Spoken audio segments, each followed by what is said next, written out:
सुहृदं सुलभं सुखदं स्वनुजं च सुखाय ममोघशरम् अपहाय रघुद्वहमन्यमहं न कथञ्चन कञ्चन जातु भजे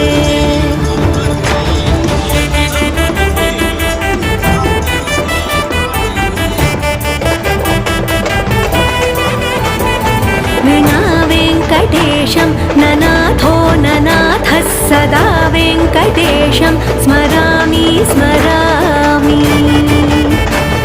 हरे वेङ्कटेश प्रसीद प्रसीद प्रियं वेङ्कटेश प्रयच्छ प्रयच्छ